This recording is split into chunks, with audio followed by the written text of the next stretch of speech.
Our eponymous hero, Fiendish Freddy, may be a genius in the circus, but he's no financial magician, and now the fascist bully boys from the bank want the $10,000 they lent him back, and they want it back by tonight. Fiendish Freddy is a collection of circus games from Chris Gray, who also wrote Infiltrator and Boulder Dash for the C64. It is divided into different stages, and each stage you have to perform a circus act. These include diving into water, juggling, jumping ropes, and knife throwing, but they are not as easy as they seem. After each stage, a group of judges give you a score, and based on the score, you will get paid. The goal of the game is to earn enough money in order to stop the circus business from going down. This was bundled on cartridge in a 4 games compilation pack for the ill-fated Commodore C64 GS, or game system. And when reflecting on this mega expensive collectible console, I am reminded of that poem by Ogden Nash. The one that goes, "God in his wisdom made the fly, and then forgot to tell us why." I mean, why release a cut-down version of a computer in 1990 using almost obsolete technology from 1982 into a market saturated with 4th generation consoles that had tons of games? Crazy. Mind you, this was also bundled with the regular Commodore 64C packs, Playful Intelligence being one of those, for example. The game's black humour was principally very dark, and the violence was surprisingly graphic for a title of this period.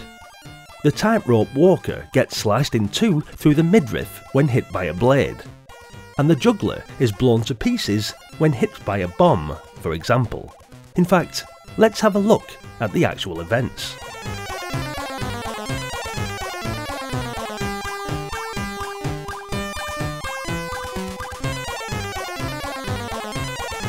The first performance is Horace the High Diver, where Horace climbs an immensely high platform to dive into a barrel first, then, as the height increases, a teacup. I defy you to play this event and not come away grinning. You must ensure he lands on target, despite Fiendish Freddy trying to blow him off course with a fan, and also perform various manoeuvres. Waggling the joystick builds up momentum until you can assume such positions as ballet and dive bomb. Genuine juggling genius is required by Jeffy Joe, the unicycling clown, with a seal tossing him skittles and flaming torches. Left and right moves the clown, or if fire is held down, causes the appropriate hand to throw up. Jeffy Joe must also watch out for bombs. In breathtaking bravado, from hazardous heights, the scantily clad Finola must leap from swinging trapeze to swinging trapeze. Catch enough ropes and she will encounter the burning hoops, but hang around too long and Freddy will hasten your downfall. The deadly and dangerous daggers of death has Nancy Knife tied onto a spinning wheel with several balloons. You must hurl a limited number of knives, bursting the balloons without hitting the girl. Freddy will throw smoke bombs between you and Nancy to distract you. Tony Tiptoe is the star of tense travel techniques on tightrope. A screen-long stretch of rope has to be traversed using forward to move across, with left and right controlling the vital balancing pole. Balance is essential, but so is speed. If you fall, then you'll grab the rope, but Freddy is on hand to once again foil you by prizing open your fingers from the rope.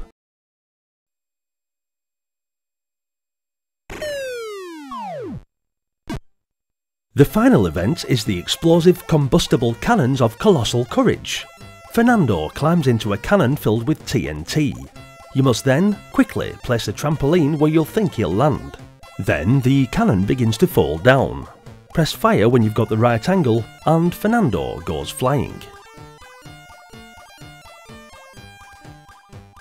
The beauty of this game was the fact that, however badly you messed up an event, you still carry on through all 6 to be rewarded by an amusing endgame sequence.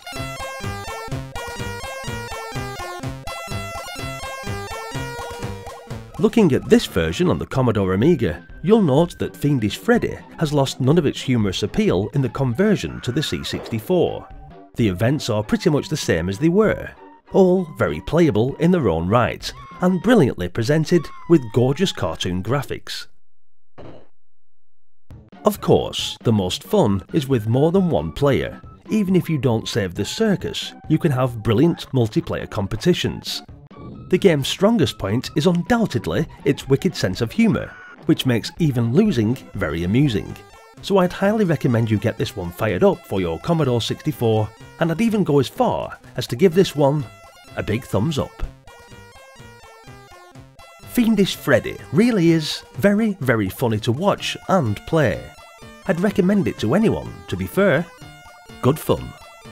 Thanks for watching, guys. Hit the like button if you enjoyed the video, and also let me know what you thought of Fiendish Freddy in the comment section. Did you play this as part of one of the C64C or C64GS compilation packs? I'd be interested to hear your memories. If the nostalgia that stems from games like this is what you're looking for, then do be sure to subscribe to the channel and continue with me on this epic journey down memory lane. Check out the playlist for more Commodore 64 and Amiga games, and with that, hopefully, I'll see you all in the next video.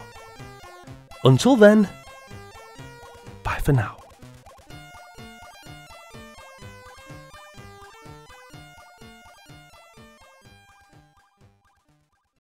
Are you